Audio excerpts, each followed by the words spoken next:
Eu hoje estava a ver sobre a questão do acordo estratégico da Coreia do Norte com a Rússia. A parceria de assistência mútua, fornecimento de armamento, equipamento, etc. E eu estava a ver aquilo e estava a pensar, isto é uma resposta que a Rússia dá à situação da Ucrânia, que é dizer assim, vocês têm um acordo de assistência com a Ucrânia, então nós também vamos ajudar um inimigo vosso. E tal como vocês, com a assistência à Ucrânia, desequilibraram as relações de poder aqui nas nossas fronteiras, nós vamos desequilibrar as relações de poder nas vossas. Porque quem não vai gostar de nada disto é o Japão, a Coreia do Sul, não é? Essa questão da Coreia do Norte, sim, com certeza isso vai repercutir de alguma forma no Japão. E na Coreia do Sul, inclusive, a gente viu esses dias aí uma coisa interessante, né, do balão de cocô que a Coreia do Norte lançou para a Coreia do Sul, né, porque a Coreia do Sul estava lançando panfletagens de liberdade e valores e aquela viadagem toda dentro da Coreia do Norte. Aí a Coreia do Norte lançou um balão de cocô, e aí, em retaliação, a Coreia do Sul fez muito pior, mandou um balão cheio de K-pop, né, para a Coreia do Norte. Mas assim, a gente já falou aqui no canal algumas vezes sobre uma possível reunificação das duas Coreias.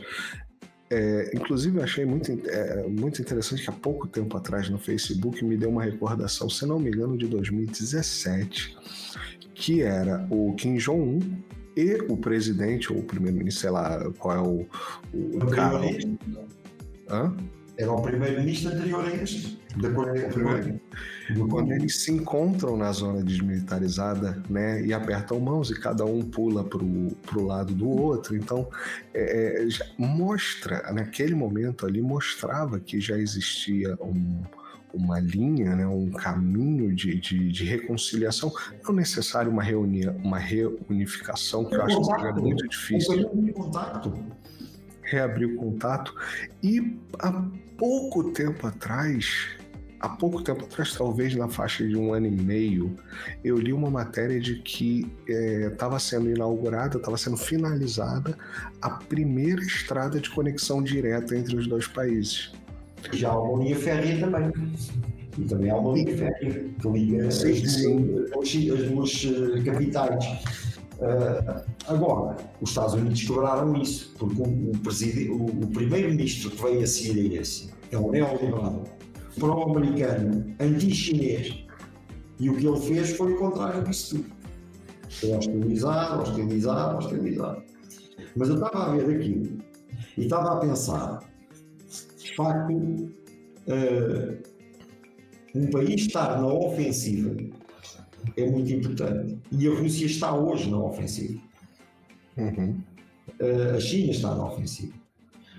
Todos estes países conseguiram colocar o Ocidente na defensiva. Isto é extremamente importante, porque isto coloca, vê se percebes, isto coloca o Ocidente a olhar para o passado e esses países a olhar para o futuro. E normalmente as sociedades que olham para o passado são as que morrem. O Ocidente o que olha é os Estados Unidos que querem manter a sua hegemonia perdida. Portanto, estão a olhar para trás para a hegemonia que tinham nos anos 90, no início deste século, e perderam. É a Europa que quer voltar a ser grande outra vez, quer voltar a ser um continente com um PIB de mais relevante e quer voltar a ser relevante, não é? Que olham para aquele passado industrial em que eram potências industriais e dominavam a tecnologia e dominavam tudo. E do outro lado tens países que olham e dizem assim: eu não quero ser nada daquilo que fui, o que eu quero ser é desenvolver-me, eu quero ser o que ainda não fui, quero construir este futuro, quero construir isto, quero construir aquilo, quero chegar aqui, quero chegar ali. Projetos de futuro, sonhos, tudo que esses países têm são sonhos. E o sonho é uma coisa extremamente mobilizadora. Quando nós vemos Quando a China diz em 2050 queremos celebrar o rejuvenescimento da nação chinesa, queremos ser uma nação socialista, moderna, avançada, não sei o quê. A Rússia quer atingir os níveis de alta tecnologia. Não é os que teve, é os que não tem, é os que nunca teve. O Irão quer se desenvolver, a África quer se desenvolver, o Brasil quer aproveitar todo o seu potencial, a América Latina quer. Não, quer dizer, o Brasil quer, depois vamos ver se tem os dirigentes para isso. Eu acho que depois aqui no lado dos dirigentes nem todos têm, vão ter que os construir. O que eu digo é que quando esses países atuam, não atuam olhando para trás, não atuam em relação a um passado perdido, atuam em relação à construção de um futuro, e de um futuro que seja um futuro comum até, em cooperação, em amizade. Os Estados Unidos e a Europa, quando olham nostalgicamente para um passado perdido, não é? Para o futuro deles é a mera recomposição do passado. É um futuro de estagnação, é um conservadorismo enorme, porque essa visão é profundamente conservadora. E o conservadorismo leva à estagnação e à degradação, porque na natureza, como sabes, nada para. Se tu tentares parar, a natureza continua a avançar. Portanto, o que tu tens é o sul global, a maioria global, a olhar para o futuro e a querer construir o seu futuro, a querer libertar-se, a querer emancipar-se. E depois aqui tens várias nuances, tens países que são mais avançados nesse processo, países que estão com dúvidas, como é o caso do Brasil, e países que ainda não acordaram para esse processo. Mas se tu fores lá e perguntar àquelas pessoas se querem ser assim, se querem desenvolver, se querem emancipar-se, elas vão dizer que sim. Não sabem a fazê-lo ainda não construíram os instrumentos políticos para o fazer, vão ter que os construir. Mas quando vais para o Ocidente, o que vais encontrar é o inverso disso. Que, eu quero voltar a quando não havia estes imigrantes todos. Eu quero voltar quando nós tínhamos saúde em condições, quando nós tínhamos educação em condições. Então, mas porquê é que estás a olhar para trás? Porquê é que não olhas para a frente? Porquê é que tu não olhas para o agora e dizes, mas porquê é que eu não tenho essas coisas? O que é que eu tenho de fazer para as construir outra vez?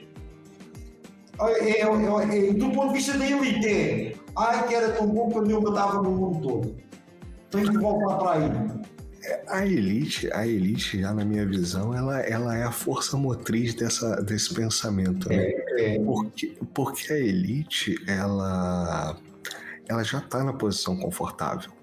Claro. Né? E por estar na posição confortável, a elite, ela não quer mudar. Quer conservar. Ela quer conservar, porque tá fácil. Isso aqui assim eu já sei jogar. Se eu mantiver o jogo nessa linha aqui, para mim tá tranquilo. E portanto, o problema deles é perder esse jogo. É dizerem assim, eu já tive isto tudo, e o que é que eu tenho de fazer para continuar assim, para não perder isto? Mas lá está. Não estão numa perspectiva de ofensiva, que é qual é que é o meu lugar no mundo do futuro e que futuro é que eu quero construir. E quando eu digo futuro, é o futuro pela positiva, ou seja, numa lógica de progresso, e não um futuro numa lógica do poder pelo poder. Porque o que tu tens é a lógica do poder pelo poder. Eu tenho uma teoriazinha minha, pessoal, de que a minha impressão é que, isso assim, é meio que óbvio, muita gente vai falar, pô, isso é óbvio, mas tanto a Europa quanto os Estados Unidos, eles acreditaram na própria mentira por muito tempo, acreditam até hoje, né? Então, por exemplo, quando você diz que os Estados Unidos foi hegemônico, eu não vejo que os Estados Unidos foi hegemônico nem por realmente hegemônicos, não é? Não, houve sempre resistência, sempre. Tanto não foram que nunca conseguiram conquistar a Rússia nem a China, né, nem o Irã, nem outros pedaços do planeta. Né? Então, eles sempre tiveram que manter esse espaço controlado, mas eles nunca conseguiram dominar. Então nunca houve. E se a gente voltar na história, né, é porque talvez esse termo hegemônico ele seja mal utilizado. Uma coisa hegemônica é uma coisa que não existe nenhuma resistência possível, né, que consiga derrubar esse poder. E a gente sempre teve impérios dominantes, né, como o Império Britânico. Em algum momento o Império Português não foi o dominante, mas o sol nunca se punha. No Império Britânico o sol nunca se punha. Sim, mas você tinha, ao mesmo tempo, você tinha o Império Espanhol, você tinha o Império Português, menos relevantes, sim, ou menos poderosos, menos relevantes não, mas menos poderosos, sim, mas não eram hegemônicos, né? Roma não foi hegemônica. Eu acho que a ideia de hegemonia também vem da ideia de unicidade. É o único, era o único, e é o único. E tal, pois é, exatamente, é o único. E se você tem qualquer outra força, você não é o único. Né? Se você não domina todas as forças ou todos os poderes, por menores que eles sejam, né, você não é o único. Então vive-se essa mentira da hegemonia. Que bons tempos, como você falou, né? Bons tempos aquele em que nós ditávamos o mundo. Mas não ditávamos. Assim. Claro que nunca fizeram isso, nunca foi totalmente assim, não é? Não, isso eu também estou de acordo. Aliás, há uma entrevista não, há um vídeo ou um artigo de uma tipa que eu gosto muito de acompanhar, que é a Cynthia Chung. A Cynthia Chung é da Rising Tide Foundation, aquilo está ligado a uma coisa que é o The Canadian Patriot. É muito bom. Ele é um tipo democrata, da linha do Partido Democrata, mas é historiador e ele foca em aspectos históricos muito interessantes e faz paralelos históricos muito interessantes. E a Cynthia Chung tem trabalhos muito bons em várias áreas, é uma generalista muito boa. É um exemplo de generalista de qualidade. E ela, um dos trabalhos que tem é esse, é dizer, não, os Estados Unidos tentaram a hegemonia, de facto tiveram hegemonias, a hegemonia do mar, a hegemonia da moeda, a hegemonia do petróleo, são hegemonias, não é? Não haja dúvida que, mas ela também se disser que são os impérios são isso, os impérios são monopólios. São monopólios. Mas aí é que está, os Estados Unidos eles quase tiveram a hegemonia do petróleo, mas aí você tem a OPEP. A OPEC, claro. Você tem sempre instrumentos de contenção, não é? Existe sempre uma resistência. E ela diz isso, mas houve sempre resistência. Nunca foi entrarem por ali, não é? Aliás, os Estados Unidos usavam o soft power para facilitar a entrada. Sim. É? Como todos os impérios fizeram. Claro, como todos. E portanto, agora, a questão é que o Brzezinski dizia que, a respeito da guerra no Afeganistão, com a União Soviética, ele perguntava-me assim, então, mas vocês provocaram a guerra? E eu dizia, provocar não provocámos, mas sabíamos que se apoiássemos os talibãs, que a União Soviética considerava inaceitável aquele apoio ali nas suas fronteiras. Como aconteceu agora na Ucrânia, portanto foi uma espécie de Ucrânia. Apoiar nazis na fronteira da Rússia. Eles sabiam o que é que aquilo ia dar. E o jornalista não era o Le Monde, era um jornal canadiano, Nouvelle Observateur, dizia assim, então, e acha que valeu a pena morrer 1 milhão de pessoas para isso? E eu, então não valeu.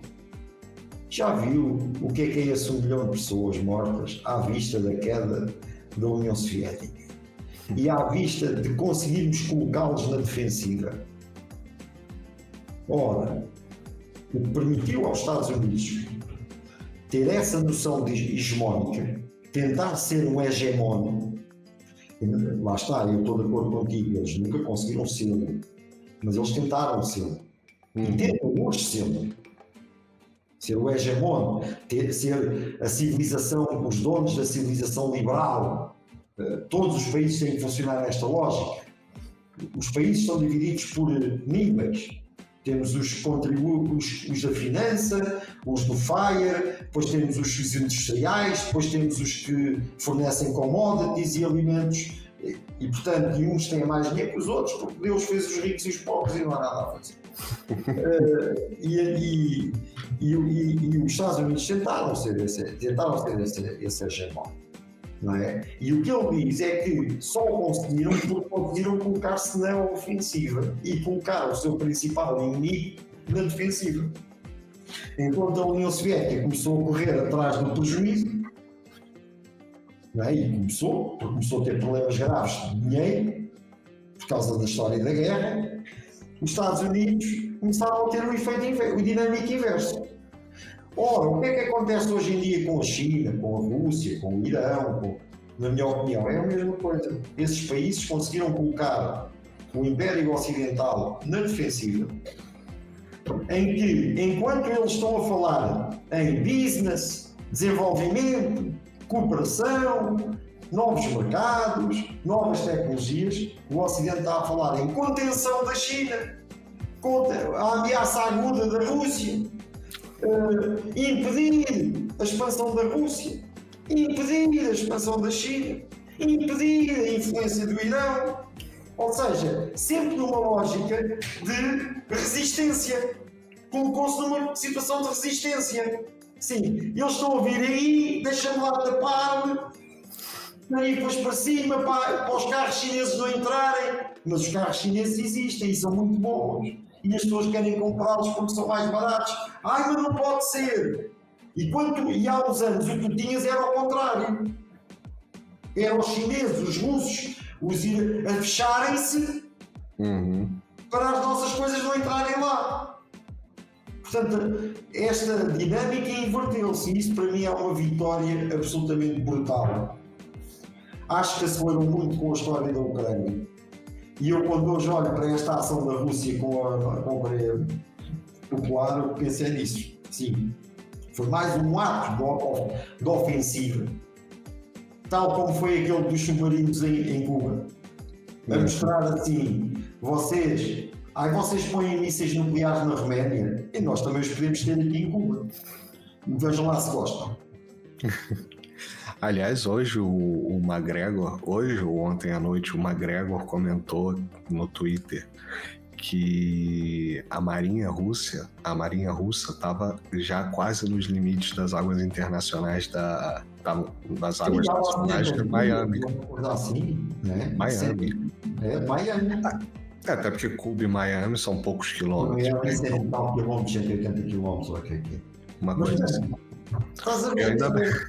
Eu ainda brinquei, ainda respondi o Twitter dele e falei, os caras querem andar de montanha-russa, ué. Claro. Não, mas para ver, é de facto muito importante isto. Porque isto é uma mudança de paradigma. Quer dizer, o tipo que era suposto estar na ofensiva, estar a invadir, estar a expandir-se ilimitadamente, é o tipo que se está a tentar proteger. Então quer dizer que ele perdeu o controle das coisas. Ele perdeu o terreno, perdeu o chão. Não é? E anda a correr a ver se não cai no precipício. Só que há um problema. É a forma que utiliza para correr, cada vez o coloca mais no precipício. Porque tudo o que têm feito, todas as sanções que são aplicadas, por exemplo, esta história de andarem a escalar e a passar por cima de constantes linhas vermelhas, fizeram com que a Rússia dissesse assim: vocês passam linhas vermelhas, então agora vou passar uma linha vermelha que vocês não vão gostar nada, que é a Coreia do Norte, que é o vosso principal inimigo, passar a ter a nossa tecnologia de ponta. E se vocês o atacarem, eu garanto que tenho lá os meus aviões, que eles vão combater com os meus aviões, vão combater com os meus tanques, vão combater com os meus mísseis. E se vocês me atacarem a mim, eu garanto que vou ter à minha disposição as fábricas deles de munições e não sei o quê. Portanto, isto é um ato que a Rússia há 10 anos era incapaz de fazer uma coisa. Incapaz. de facto, é uma mudança total de paradigma e eu acho que nós tem que ser valorizada porque isto vai continuar a lançar ondas de choque. E outra coisa que vai lançar ondas de choque, e porque nós já estamos aqui outra vez já às 2 horas. E não falando da Janet Yellen e dos 60 bilhões que está no título. É isso que eu ia falar. Para falar em ondas de choque, uma das coisas que vai ter uma onda de choque muito grande é esta, dos 50 bilhões. Uhum. É que de facto, e depois temos aqui uma coisa. Mais uma, né? Mais uma. Quer dizer, é uma coisa, e eu acho que ela representa também um exemplo profundo, extremamente paradigmático daquilo que é a relação da Europa com os Estados Unidos hoje. Os Estados Unidos, vamos lá ver, desses 300 mil milhões que estão a render, cerca de 80% ou 90% dessas reservas estão na Europa, estão em bancos europeus. São negócios do gás, negócios do petróleo com a Europa. Uhum. E os Estados Unidos conseguem convencer a Europa a dar cabo da sua banca, a dar cabo da sua credibilidade enquanto região depositária de confiança de reservas internacionais. É isto que os Estados Unidos estão a fazer. E a Europa coloca-se nessa posição e diz assim aos outros países todos: olha, as minhas cidades financeiras, Frankfurt, Paris, a City em Londres, isso tudo deixou de ser de confiança. Isso tudo deixou de ser de confiança. Vocês metem cá o dinheiro e mesmo que nós não fiquemos com o dinheiro, ficamos com os frutos do dinheiro e não o libertamos porque ele está a dar fruta. E isto e os Estados Unidos conseguem levar a Europa a fazer isto, mas conseguem levar a Europa a fazer duas coisas: a recorrer aos Estados Unidos para configurarem o empréstimo dos 50 mil milhões com base nos 3 mil milhões anuais que aquilo rende, e conseguem levar a que este dinheiro seja doado à Ucrânia sem condicionalidades prévias. A Ucrânia pode gastá-lo como quiser. Ora, onde é que a Ucrânia vai gastar este dinheiro? A Ucrânia eu não sei, o Zelensky eu sei muito bem onde ele vai gastar o dinheiro. O Zelensky vai gastar o dinheiro em mansões e em armas americanas e para pagar o Lend-Lease americano. Portanto, os Estados Unidos dizem assim à Europa: vocês estão dispostos a destruir a credibilidade da vossa banca enquanto depositária de confiança de reservas financeiras internacionais? Estão dispostos a fazerem-se passar por aldrabões em que os países depositam o dinheiro e vocês depois não o libertam?